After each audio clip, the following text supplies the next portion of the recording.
नमस्कार, मेरा नाम आलोक है। आप लाइव स्ट्रीज देख रहे हैं। एनडीए के भीतर भी एक तरफ जहां मंथन चल रहा है, वहीं इन दिनों बीजेपी के वरिष्ठ नेता, सांसद, केंद्रीय मंत्री आरके सिंह भी विवादों में हैं। जिस तरह से पिछले दिनों उन्होंने बयान दिया है और आरा से ही क्या वे फिर चुनाव लड़ेंगे। हमारे साथ संजय गैंसो जी हैं। गैंसो जी, आरके सिंह ने पिछले दिनों जो बातचीत की पत्रकारों से, मीडिया से, आपने देखा है चुनाव वो आरा से ही लड़ेंगे और ऐसी ऐसी बातें कही हैं, इसके बाद फिर से विवाद खड़ा हो गया। देखिए आलोक जी, आरके सिंह एक बड़ी शख्सियत है, केंद्रीय ऊर्जा मंत्री, और जब वे राजनीति में आए इसके पहले बड़े नौकरशाह थे, केंद्रीय गृह सचिव भी रहे। देखिए, आरके सिंह के बारे में यह कहा जाता है कि जब वे काम करते हैं तो निर्विवाद रहते हैं, लेकिन जब वे राजनैतिक बयान देते हैं तो विवादों में आ जाते हैं। उन्होंने कल पटना में, 2 दिनों पहले पटना में एएनआई से बातचीत की, मीडिया एजेंसी एएनआई से बातचीत की, और उन्होंने 2024 के बारे में जो कुछ कहा, आरा से चुनाव लड़ने के बारे में, राज्यपाल बनने और नहीं बनने के बारे में, अपने भविष्य के बारे में, उसके बाद कई सवाल पैदा हो गए हैं। और एक बात कही जाती है कि there is no smoke without fire, बगैर आग के धुआं नहीं है। तो देखिए, आरके सिंह ने यह कह दिया कि हम आरा से ही चुनाव लड़ेंगे। देखिए, इसमें कोई शक नहीं कि चुनाव लड़ेंगे नहीं लड़ेंगे, इसका फैसला तो आरके सिंह को ही करना है। आरा से लड़ेंगे या कहीं और से लड़ेंगे, उन्होंने स्पष्ट कर दिया कि आरा से ही लड़ेंगे। मतलब उनकी हर बात बीजेपी मानेगी? नहीं, मैं इसी बात पर आ रहा हूं। लेकिन वे बीजेपी से लड़ेंगे यह तय आरके सिंह नहीं कर सकते। और जब वे यह कह रहे हैं कि मेरा भविष्य कोई और नहीं, मैं स्वयं तय करूंगा, तो यह बात बीजेपी की लाइन से अलग हटती है। देखिए, बीजेपी एक पार्टी है, बीजेपी में एक केंद्रीय चुनाव समिति है और एक प्रक्रिया है। तो देखिए, आरके सिंह ये कैसे कह सकते हैं कि मेरा भविष्य कोई दूसरा तय नहीं कर सकता है? क्या आरके सिंह बीजेपी के भीतर? देखिए, आरके सिंह बिहार बीजेपी के नेताओं को तो लगाते नहीं है। यदि आप आरा में ही बात करेंगे तो जनता जनार्दन की राय कुछ और हो सकती है, लेकिन बीजेपी के कार्यकर्ता और नेता उनसे नाराज रहते हैं। दिल्ली में आरा संसदीय क्षेत्र से जाने वाले लोगों की मुलाकात भी कम ही हो पाती है। जो आरा से लोग जाते हैं वे दूसरे दरवाजे आरा में मदद के लिए खटखटाते हैं, चाहे एम्स में इलाज का मसला हो, चाहे ट्रेन में रिजर्वेशन का मसला हो। तो देखिए, जब आरके सिंह ने यह कहा कि मैं स्वयं अपना फैसला करूंगा, कोई दूसरा नहीं, तो बड़ा सवाल क्या, आरके सिंह अमित शाह से बड़े हो गए, नरेंद्र मोदी से बड़े हो गए, जेपी नड्डा से बड़े हो गए, और उस भाजपा में वे बात कर रहे हैं जहां क्या हो जाएगा कोई नहीं जानता। अभी नरेंद्र मोदी ही जब पार्लियामेंट में बैठक करते हैं, उन्होंने कहा कि बड़े बड़े जो नेता हमारे हैं, काफी अच्छे सांसद भी हैं, वो इस बात की गारंटी ना लें कि उनको टिकट मिलने ही वाला है, जब प्रधानमंत्री ने भी ये कह दिया। नहीं आलोक जी, आप इस बात को समझिए ना, इस बिहार में ही समझिए। 2020 के बिहार विधानसभा चुनाव के वक्त या जब नतीजे आ रहे थे, कोई यह मानने को तैयार था कि सुशील कुमार मोदी पैदल कर दिए जाएंगे? सुशील कुमार मोदी से बड़ी हैसियत बिहार बीजेपी में किसी की थी? नहीं थी। लेकिन किस तरीके से पैदल कर दिए गए, और तारकिशोर प्रसाद और रेणु देवी, सिर्फ सुशील कुमार मोदी ही नहीं, नंद किशोर यादव, प्रेम कुमार, जितने विनोद नारायण झा, जितने पुराने नेता थे वे पैदल कर दिए गए। और देखिए, मैं इसलिए कह रहा हूं कि आरके सिंह जब बोलते हैं तो विवादों में आते हैं। आरके सिंह शायद ही कभी बिहार बीजेपी की ऑफिस जाते हैं। मैं बिहार बीजेपी के नेताओं से आज भी बात कर रहा था कि आरके सिंह ने ऐसा कह दिया है। सभी ने कहा कि देखिए, आरके सिंह के बारे में कुछ मत पूछिए, उन्हें पार्टी से कोई मतलब तो रहता नहीं है। पार्टी से मतलब नहीं होता है? पार्टी से मतलब नहीं रहता है। देखिए, चर्चा और अफवाह ये भी है कि आरके सिंह की अमित शाह से बनती नहीं है, ठीक है ना? तो ऐसे में मैं चर्चा और अफवाह की बात कर रहा हूं। अमित शाह से बनती नहीं है तो फिर टिकट की गारंटी, देखिए, राज्यपाल बनने की बात जो चली, जिसके बारे में आरके सिंह ने कहा कि मैं राज्यपाल नहीं बनूंगा। देखिए, उनके बनने और न बनने से नियुक्ति नहीं हो जाती है, उनकी इच्छा से नियुक्ति नहीं हो जाती है। यदि राज्यपाल बनाना होगा तो नरेंद्र मोदी बनाएंगे, राष्ट्रपति की मुहर लगेगी। तो ये फैसला आरके सिंह नहीं कर सकते हैं कि आरके सिंह आरा से बीजेपी के टिकट पर ही चुनाव लड़ेंगे। देखिए, यदि आपने गौर किया हो बीजेपी की कार्यशैली पर और बीजेपी चुनाव के प्रति प्रतिबद्ध, मैंने कहा ना, नेता कार्यकर्ता जो बीजेपी के समर्पित हैं वे नाराज रहते हैं। और बीजेपी एक कैडर बेस्ड पार्टी है, वह किसी भी बड़े नेता से अधिक महत्व अपने कार्यकर्ता को देती है। और जो इतिहास है, देखिए, आरके सिंह मूल रूप से आरा के रहने वाले भी नहीं है, मूल रूप से वे रहने वाले हैं सुपौल के। अब वे आरा आ गए, 2014 में वे आए। तो देखिए, अभी मध्य प्रदेश में चुनाव हो रहा है, विधानसभा का चुनाव, उम्मीदवारों की लिस्ट होने वाला है, उम्मीदवारों की लिस्ट जारी हो रही है। क्यों मैं कह रहा हूं कि देखिए, बीजेपी के बारे में कोई भविष्यवाणी मत कीजिए। कल मध्य प्रदेश विधानसभा चुनाव को लेकर बीजेपी ने उम्मीदवारों की दूसरी लिस्ट जारी की है, 39 उम्मीदवारों की, 39। अब ये 39 क्या कोई शुभ संकेत है, यह दूसरी बात है। लेकिन इस सूची में 3 केंद्रीय मंत्रियों को, जब वे केंद्रीय मंत्री हैं तो सांसद हैं, उन्हें भी विधानसभा का चुनाव लड़ाया जा रहा है। तो सोचिए, एमपी से एमएलए का चुनाव लड़ाया जा रहा है, तो प्रमोशन हुआ कि डिमोशन हुआ। और तीनों मंत्री जो केंद्रीय मंत्री हैं, जिनके नाम भी आपको हम बताना चाहते हैं, नरेंद्र सिंह तोमर, प्रहलाद पटेल, फग्गन सिंह कुलस्ते, ये तीनों मुख्यमंत्री पद की रेस में भी माने जाते हैं। तो मतलब इन्हें टिकट देकर, कैलाश विजयवर्गीय, वे भी मुख्यमंत्री पद की रेस में, इन्हें विधानसभा का चुनाव लड़ाने का फैसला कर भाजपा की केंद्रीय चुनाव समिति ने शिवराज सिंह चौहान की नींद तो उड़ा दी। केवल आप ही नहीं है, और इन्हें विधानसभा चुनाव, देखिए, केंद्रीय मंत्री भी, विधानसभा चुनाव भी, और अभी ये विधायक चुन लिए जाएंगे तो बाद में इन्हें सांसद का टिकट मिल जाएगा। इस बात की गारंटी क्या रहेगी?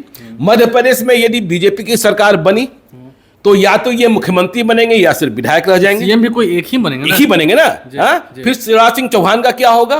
तो बीजेपी के वाले, देखिए, केवल ये नरेंद्र सिंह तोमर, प्रहलाद पटेल और फग्गन सिंह कुलस्ते ही नहीं, 7 सांसदों को जो वहां दूसरी लिस्ट जारी हुई है, उन्हें विधायक का चुनाव लड़ने को कहा गया है। यह समझ सकते हैं कि मध्य प्रदेश की लड़ाई कितनी कठिन है। ठीक है, राहुल गांधी कह रहे हैं कि मध्य प्रदेश भी जीतेंगे, बीजेपी कह रही है कि हम फिर से सरकार बनाएंगे। आपने देखा होगा कि जो चुनाव हुए थे 2017 में, 2018 में, उसमें बीजेपी को बहुमत नहीं मिला था, वहां सरकार कांग्रेस की बन गई थी। हाँ, कांग्रेस की बन गई थी। फिर तोड़-जोड़ करके, जैसे महाराष्ट्र में खेल हुआ, कमलनाथ, हाँ, कमलनाथ मुख्यमंत्री हो गए थे। जी। तो आप बीजेपी के बारे में आरके सिंह ये कह रहे हैं, देखिए, आरा से आप चुनाव लड़िए, आरा से आप किसी भी रूप में चुनाव लड़ सकते हैं, लेकिन बीजेपी, ऐसे आरा से तो मैं भी चुनाव लड़ सकता हूं। आप भी लड़ सकते हैं, आप मतदाता हैं, हाँ, बिल्कुल लड़ सकते हैं। लेकिन बीजेपी आप ही को टिकट देने जा रही है, इस बात की गारंटी, देखिए, ऐसे भी बिहार की ही चर्चा करें तो बिहार में यह चर्चा तो होती रहती है, चल ही रही है कि जो 70 पार हैं, 70+ हैं, उन्हें बीजेपी इस बार बेटिकट कर सकती है। इनमें आरके सिंह का नाम आ जाता है, राधा मोहन सिंह का नाम आ जाता है, छेदी पासवान का नाम आता है, रविशंकर प्रसाद का नाम आता है, अश्विनी चौबे का नाम आता है, गिरिराज सिंह का नाम आता है। तो ये सारे नेता जो हैं परेशान रहे हैं। लेकिन आपको याद है ना, ज्ञानेश्वर जी ने एक बार कहा था, वीडियो जो वायरल हुआ था, कि ये नॉर्मल नेता नहीं है, उनको नॉर्मल नेता मत समझिए। नहीं है, लेकिन देखिए, अब क्या एक उम्मीद की लौ क्या है कि मध्य प्रदेश में जब बीजेपी ने उम्मीदवारों की पहली सूची जारी की थी तो उसमें कई 70+ वालों को टिकट दिया गया। तो ये मान लिया गया कि चलिए 70+ वालों को मिल सकता है। लेकिन आरा में समीकरण, और देखिए, आरा में तैयारी बीजेपी कई स्तरों पर तैयारी करती है। आपको पता है कि बिहार को लेकर, 2024 के चुनाव को लेकर जो भी ओपिनियन पोल आ रहे हैं, चाहे इंडिया टुडे ने किया, एक्सिस ग्रुप ने किया, योगेंद्र यादव ने किया, उसमें बीजेपी पिछड़ती दिख रही है बिहार में। और सभी जो जितने भी आ रहे हैं ओपिनियन पोल, उसमें 25 से 30 सीटें महागठबंधन को बताई जा रही है। ऐसे में बीजेपी को कदम फूक फूक कर रखना है, बीजेपी को इस बात का भी ध्यान रखना है। और आरा, चित्तौड़गढ़, औरंगाबाद को भी चित्तौड़गढ़ कहते हैं। आपने पिछले दिनों देखा होगा कि जेडीयू की वरिष्ठ नेत्री मीना सिंह को, पूर्व सांसद रही हैं, हाँ, पूर्व सांसद रही हैं आरा और विक्रमगंज से, और वह मतलब आरा की बहू मानी जाती हैं, लगातार सक्रिय भी रहती हैं, तो उन्हें बीजेपी में शामिल कराया गया। पटना में ही नित्यानंद राय थे, और 10,000 से अधिक लोग 10,000 से अधिक लोग वहां मौजूद थे। ज्ञान भवन में भी गया था, संजय जायसवाल भी थे। तो चर्चा चली। आपने यह भी देखा होगा कि उनके पुत्र विशाल सिंह एनसीसीएफ के चेयरमैन बन गए निर्विरोध। तो ये सारे जो समीकरण हैं, फिर आपने वो पवन सिंह का बयान भी सुना होगा, मैं जनता की सेवा करने के लिए तैयार हूं। मैं जनता की सेवा करने के लिए तैयार हूं। तो आरके सिंह ने जो कहा, आरके सिंह के मन के भीतर भी कुछ ना कुछ संशय है। देखिए, जब वीर कुंवर सिंह को लेकर एक बड़ा आयोजन किया गया था जगदीशपुर में, तब भी वह आयोजन अमित शाह खुद मॉनिटर कर रहे थे। उस आयोजन के दौरान भी कुछ ऐसी बातें हो गई थी जो बातें अमित शाह को अच्छी नहीं लगी थी। तो देखिए, बिहार बीजेपी के नेता, दिल्ली में बैठे बिहार को देखने वाले नेता, वे आरके सिंह से नाराज रहते हैं। और आरके सिंह, हमने कहा ना कि जब बोलते हैं, आप याद कीजिए 2014 में आरके सिंह सांसद बन गए, 2015 में बिहार विधानसभा का चुनाव हो रहा था, नीतीश कुमार ने महागठबंधन बना लिया था आरजेडी, जेडीयू और कांग्रेस का, ठीक है, उन्हें सफलता भी मिली थी। और उधर बीजेपी, एलजेपी, आरएलएसपी, ये सब लोग मिलकर साथ लड़ रहे थे। तो आरा संसदीय क्षेत्र के तहत पड़ने वाले विधानसभा चुनाव में जो टिकट बांटे गए थे, उससे लेकर आरके सिंह ने ऐसा बयान दिया था, वे किसी भी उम्मीदवार के पक्ष में चुनाव प्रचार को नहीं गए थे। वे कह रहे थे कि गुंडा मवालियों को टिकट दिया जा रहा है। उन्हें आपत्ति थी शाहपुर से विशेश्वर ओझा को टिकट दिए जाने से, बीजेपी का टिकट मिला था। उन्हें आपत्ति थी तरारी से एलजेपी का टिकट सुनील पांडे को दिए जाने से। तो वे चुनाव प्रचार को नहीं गए, अपनी जीत पर अड़े रहे। बीजेपी के तमाम बड़े नेता कहते रहे। आरके सिंह तय करेंगे ना कि किसको टिकट बीजेपी दे। हाँ, तो देखिए, संदर्भ तो यही ना, बात तो यही है, ठीक है। तो अब ये बातें जो चल रही है, इन बातों का अर्थ जो है, देखिए, बीजेपी एक एक सीट पर मंथन कर रही है, हालात को समझ रही है, कार्यकर्ता किसके साथ खड़े होंगे, कार्यकर्ता किसके साथ नहीं खड़े होंगे, क्योंकि नेता सीधे चुनाव नहीं लड़ता है। कार्यकर्ता, देखिए क्या बीजेपी में लोकसभा प्रवास, बूथ लेवल कमेटी, पन्ना कमेटी, इतने तक है। उनके साथ आपका समन्वय कैसा है? यदि उनके साथ आप गुस्से के भाव में बात करते हैं तो वह समर्पण नहीं दिखेगा। फिर भाजपा एक ऐसी पार्टी है जो हर मिनट में राजनीति, हर मिनट में चुनाव की तैयारी करती है। तो भाजपा के जितने भी कार्यक्रम चल रहे हैं आरा संसदीय क्षेत्र में, उनमें आरके सिंह की क्या भूमिका रहती है, यह बात भी बिहार भाजपा के जो नेता हैं, जो संगठन के प्रभारी हैं, वे नोटिस कर रहे हैं। और वीकली रिपोर्ट जाती है, साप्ताहिक रिपोर्ट दिल्ली को जाती है, दिल्ली में हेडक्वार्टर को जाती है। तो ये सारी चर्चाएं हैं। आरके सिंह ने स्वयं यह कहकर कि मैं राज्यपाल नहीं बनने जा रहा। देखिए, चर्चा क्या हुई थी? चर्चा ये हुई थी कि उन्हें जम्मू कश्मीर का गवर्नर बनाया जा सकता है। मनोज सिन्हा के बारे में चर्चा ये है कि मनोज सिन्हा की दिलचस्पी बिहार में है। अभी शुक्रवार को वे आए भी थे रामधारी सिंह दिनकर की जयंती समारोह में हिस्सा लेने।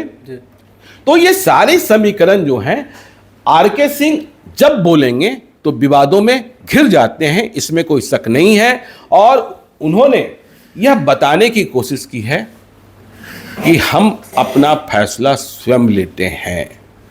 लेकिन आपको याद रखना होगा कि 2014 के लोकसभा चुनाव के कुछ महीने पहले जब टिकटों का फैसला हो ही रहा था, तब राजनाथ सिंह भाजपा के अध्यक्ष थे, राष्ट्रीय अध्यक्ष थे। आरके सिंह तुरंत ही सेवानिवृत्त हुए थे और इनके साथ ही सेवानिवृत्त हुए थे आरएस पांडे। ये होम सेक्रेटरी थे और आरएस पांडे पेट्रोलियम सेक्रेटरी थे। दोनों इसी न्योते पर, इसी शर्त पर बीजेपी में आए थे कि उन्हें लोकसभा का टिकट मिलेगा। आरके सिंह को टिकट मिल गया, चुनाव भी जीत गए, केंद्र में मंत्री भी बन गए। लेकिन इनके साथ शामिल हुए आरएस पांडे को टिकट नहीं मिला था। तो भाजपा में गारंटी नाम की कोई चीज, और ये दिखा देना कि जो हम चाहेंगे वैसा करना होगा, हाँ, ये तो और खतरे की घंटी है। और जब यह संदेश आ जाएगा कि आरके सिंह अपने को अमित बीजेपी से शाह, ऊपर भी जेपी बता रहे हैं। नड्डा, उनसे नरेंद्र मोदी, और वे यहाँ मानने लगे हैं कि हम जिधर रहेंगे आरा में उसी की जीत होगी। तो भाजपा भी अपने आन पर ले लेती है कि फिर हम देखते हैं क्या होता है। शत्रुघ्न सिन्हा याद है ना पटना साहिब में? हाँ, शत्रुघ्न सिन्हा भी याद है। देखिए, ऐसे कई उदाहरण आपको मिल जाएंगे। अभी हमने आपको बताया ना कि मध्य प्रदेश में सांसदों को ये प्रमोशन है। हाँ ठीक है, चलिए, जो मुख्यमंत्री पद की रेस में है उन्हें तो लड़ा दिया गया ताकि उनका प्रभाव दिखे। शिवराज सिंह चौहान की नींद उड़ा दी गई। लेकिन बाकी सांसद देखिए, गणेश सिंह, रीति पाठक, राकेश सिंह, ऐसे कई लोग हैं जिनके राजनीतिक सफर की शुरुआत ही लोकसभा चुनाव से हुई थी। वे कभी विधानसभा का चुनाव लड़े ही नहीं, उन्हें मुख्यमंत्री बनना भी नहीं है, लेकिन सांसद को विधायक का चुनाव लड़ने को कहा गया। इसका मतलब उनकी सांसदी तो चली गई। हारे तो और गड़बड़, जीते तो भी सांसदी गई। तो अनंत सिंह का वो आपको याद है ना, वो बोला हुआ वाक्य, दिल्ली क्यों जाना चाहते हैं?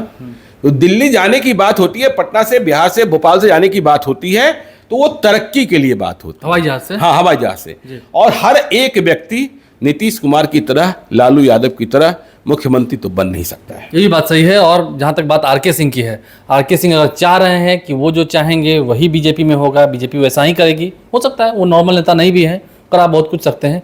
लेकिन नज़रें अगर टिक गई आरके सिंह के ऊपर केंद्रीय नेतृत्व की, तो फिर शत्रुघ्न सिन्हा पटना साहिब में थे, कई उदाहरण है। आगे अंजाम क्या होगा वो लोग देखेंगे। हमारे चैनल को सब्सक्राइब कर लें, साथ साथ फेसबुक पेज भी लाइक करें। धन्यवाद।